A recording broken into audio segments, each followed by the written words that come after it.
Bonjour tout le monde and welcome to Musings of a Fox. I have been having a really hard time with this body positivity series, and it's not because I don't have a lot of things to say, because I do.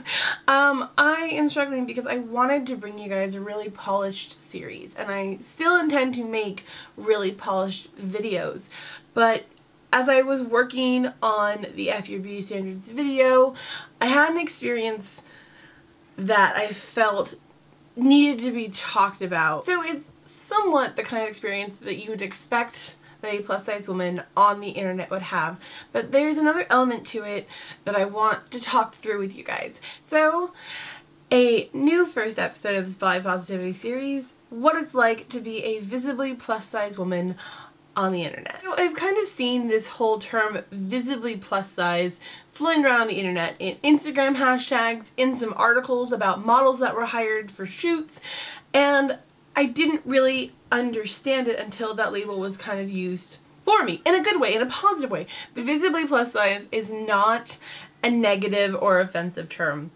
Visibly plus size means that you are someone who is obviously a size 14 plus. You have a tum, you have large arms, you have a fuller face, whatever it is, there's something about you that does not match the traditional plus size model that a lot of us growing up in the 90s and 2000s were exposed to as what a plus size model was. But until we had these models that had full tums, that had lumps and bumps, when you had plus size models that are technically not plus size. I did some research and I found out that plus size models, we all kind of write them off going, yeah, you're not really plus size. They're literally not plus size, at least until the visibly plus size models came about. Plus size models in the modeling industry of who was hired for a plus size modeling gig were typically at size 10. Now there are those of you who at size 10 may feel plus size, and I understand that, but if your only model for a plus size clothing range is a size 10, the size 20 plus gals are going to feel really left out. And the scary thing is that the plus size model bracket has even gotten smaller. Unless you are a visibly plus size model, a plus size model starts at size 8 because brands feel like, oh, a size 6 girl can relate to a size 8 and a size 10, 12 can relate to a size 8. I guess screw the girls who are 14 plus, but when you're seeing models and feeling like you're not seeing visibly plus size, that's what you want. When you're looking for a plus size model, you're looking for a woman with stomach and lumps and bumps. You're looking for a visibly plus size model, and that's not what the majority of the modeling market is giving you.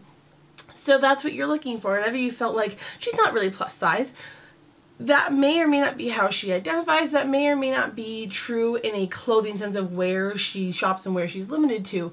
What you are searching for is a visibly plus size model. So being a visibly plus size woman, a woman with stomach, I recently ran into my first attacks for that.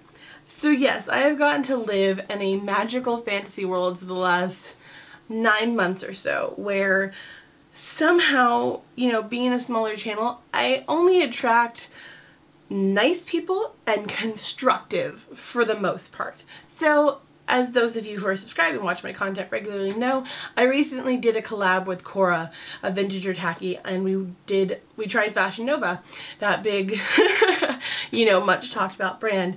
And if you've seen some of my other fashion videos, you know that I like tight clothes. I unapologetically, as a fat woman, like to wear tight body hugging things. I also like to wear these things without shapewear. I personally believe when you wear clothes that unless you are wearing something to give a hyper-specific effect, like a 1940s silhouette, and therefore you need to wear a 1940s type bra. Otherwise, I don't wear special undergarments to wear a dress. I don't. I don't like shapewear. It makes me uncomfortable. I don't feel I need to be uncomfortable to look good. And there are people who want to debate me in the comments about that. Cora wrote a really great blog post. I'm going to have a blog post up on Musings of a Fox. I will link both of them down below, of us talking about the realities of our bodies and why Cora doesn't wear shapewear either. My whole thing is, I felt for the longest time that I didn't have anything to offer when it came to my desire to do modeling, to be a face and a voice publicly promoting, that scares a lot of fearmongers, promoting who I am and how happy I am with me and encouraging others to be happy with them. I realized I still wasn't seeing my body type.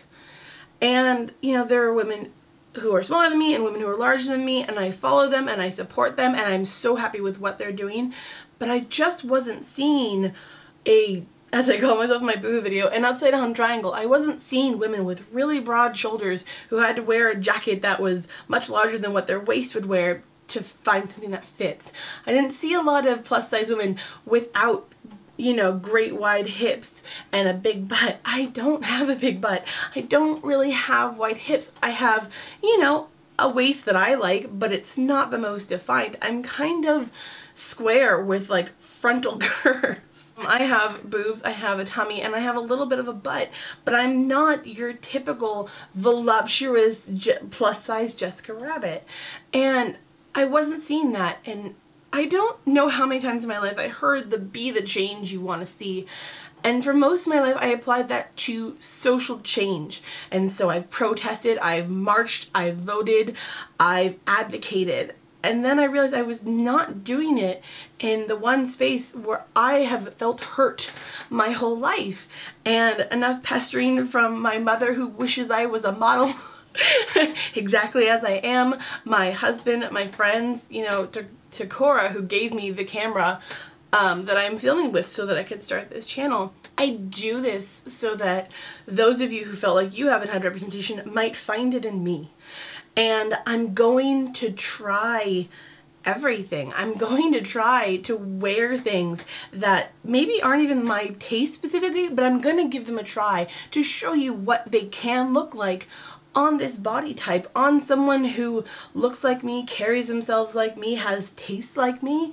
And so with Fashion Nova, I was like, I'm gonna wear a bodycon dress without shapewear, because I don't wear shapewear. It's not, I'm not gonna bring you guys a carefully constructed body in a dress, because there are tons of you out there who don't wear shapewear. It's so friggin' uncomfortable. And so if I bring you my body that you've seen in so many videos without shapewear, in a dress, that's not reality. And maybe, you know, the dress wasn't totally the right fit even the way I'd wear it. But I have worn a curvy sense dress, 2 curvy sense dresses. I've worn a lot of body hugging stuff, and I don't care. People, I never realized people would be so angry about visible belly. There's no societally acceptable way to be a woman in public.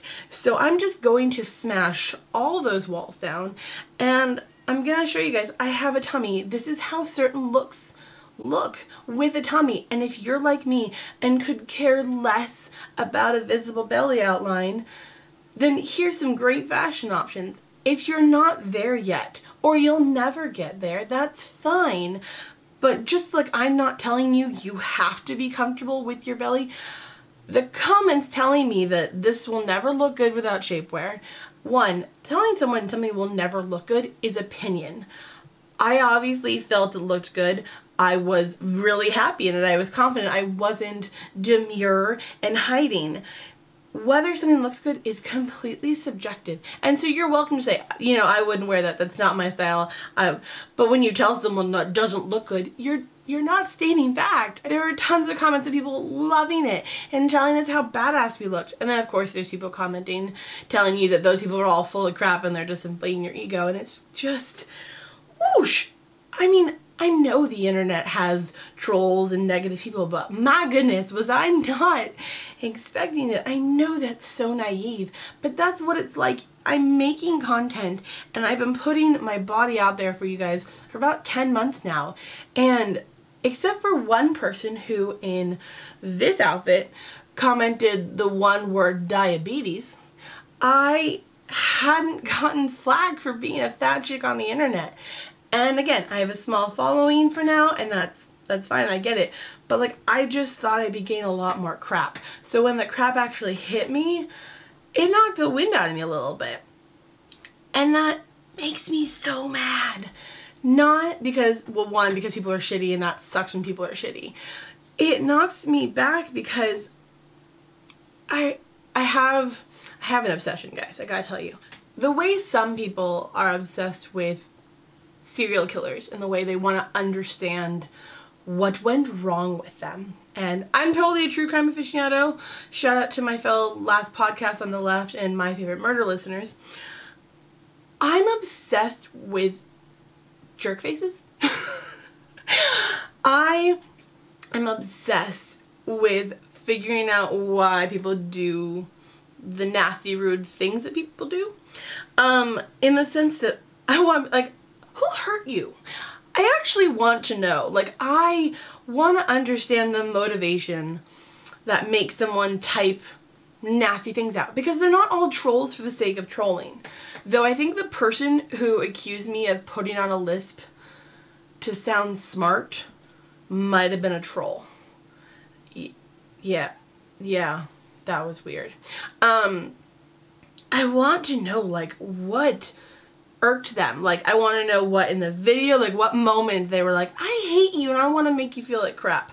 I want to know, like, what makes them go like, I'm going to state my opinion as if it were fact. The people who say none of this looked good, is all crap, you have horrible taste, you have all, like, I just want to know, like, what makes them frame it that way instead of going, not my style but okay, or even like comment at all. I don't know about you guys, I comment on YouTube to like connect and discuss with people. So I like to talk about techniques, where people get things. You know, even when I get into political discussions on the internet, which is a crazy thing to do, I still try and come at it from like a framing my opinion, framing my analysis, my background, and how I come to understand it, which I know is not how most people discourse. But I just want to know, like, what made you, like, at what point did you go, I hate this bitch, I need to tell her she a fat, ugly bitch? And it's just, like, as if it were fact. I'm definitely fat, and that's fine, that doesn't upset me. The way calling someone skinny, like, that's your identifier. But you'd think in 2018 we'd be past talking about people by their physical bodies and insulting them by their physical bodies. Except if you're a Cheeto with way too much power. But why can't you describe someone? I mean, you could describe me as like a lot of things, but like, I don't know why fat needs to be the descriptor. That's fine. Okay, I'm fat. Half this channel is about plus size fashion and plus size issues. So, yep, you got me there. I'm fat. Am I ugly? Again, subjective. I don't think I'm ugly. You can call me ugly and I will not doubt myself and cry myself to sleep. Am I a bitch? Sometimes. I mean, I can be like a catty mother trucker, but I don't necessarily think anything I've put up online has made me seem like a bitch. I apologize if I've come off that way, but it's just like, what sparks something where like all you're doing is existing on the internet and encouraging other people to exist in a way that they're not, makes you just like angry keyboard slamming, because like you know they have to be you're ugly, you're disgusting, how dare you. I had one person like tell us that, you know, we are promoting the obesity epidemic and we're murdering women and children by just being fat people on the internet. And so yes, that type of garbage is real and it blew me back, but not in the sense that it blew me back of like, should I be making content? Should I just hide my fat self away from the world? No, bitch, I'm not going anywhere. It made me just wonder, like, wow, why are people so angry at little old me? And it happens when you have a broader platform. People are angry because you're battling what they want to accept as fact. There are people who believe that societal norms are natural, like that's just the natural decision. I'll get into that in the After Beauty Standards video of that one lunatic who just thinks that people don't like fat women because fat women are not going to be good breeders or something. Like, seriously, we'll get to that another day. Or people who just don't want to change their fat phobia. Fat phobia is so innate in people that, like, people, like, imagine when they go for an insult, want to critique your appearance. Like, that's how viscerally fat phobia is in people. But what I really want to tell you about being a visibly plus size person on the internet is how amazing you guys are. Sorry, I'm getting emotional. Several times since I have started this channel, I get messages from you guys that mean the world to me. You guys tell me how you're trying something new, how you're just so happy to see, like, a fat babe being happy with herself and how much that means to you. I have people who freak out when I message them back. Like, I'm not I'm not a celebrity, but I get it. It's someone on the internet who you feel you're friends with, but they're almost untouchable in a way, and they're talking to you, and I felt the same way. But the fact that people feel that way about me, about how I'm doing something that is changing them and changing how they look at themselves, that's what it is to be a visibly plus size person on the internet. This community, these people who are finally finding their voice. And I'm sorry that I'm finding some of you, you know, later in life than, you know, I'd like for you to be discovering your freedom. But you guys are the best. There's so many opportunities for people to be yelling at me the way people can yell at a fat person, and instead my comments are flooded with people who are just happy to what I'm watching. Even if you wouldn't wear what I'm wearing, you're just happy for my content, you're happy for this voice out there, you're happy for this body out there, and that's why I keep making things when I'm a small channel. That motivates me to get bigger and have a bigger platform to spread this to more people. Yeah, you guys make me happy cry. This is happy crying. I hoped when I started this channel I would get one person who might be impacted. Like, okay, I'll try that brand, I never thought. But the kinds of comments and messages you guys send me mean so much to me. I'm just like, I'll sit at my day job just crying at my desk. What it is to be a visibly plus size person, woman, however you identify on the internet, is to be impacting people's lives for good. Be a force for good. It is scary. People aren't going to always like you. People aren't going to like your personality. They're not going to like your lisp. They're not going to like your hair. They're not going to like your body. But enough people really, really are. And yeah, before I cry anymore and become more of a mess, thank you guys for watching. Thank you guys for subscribing. Thank you guys for commenting. And thank you guys for being on this journey with me. Let me know in the comments down below what you guys want to see from this body positivity series, what you guys want to see from me, and yeah, let's just talk. You know, if you want to, we can turn it into some therapy down in the comments. Talk about times people said some really crappy stuff to you and what you thought, whether you thought it was hilarious, whether it really sucked and messed with your day. Let's just purge. Let's emotionally purge in the comments and get it all out there, because I'm here for you. Alright guys, I'll see you next time.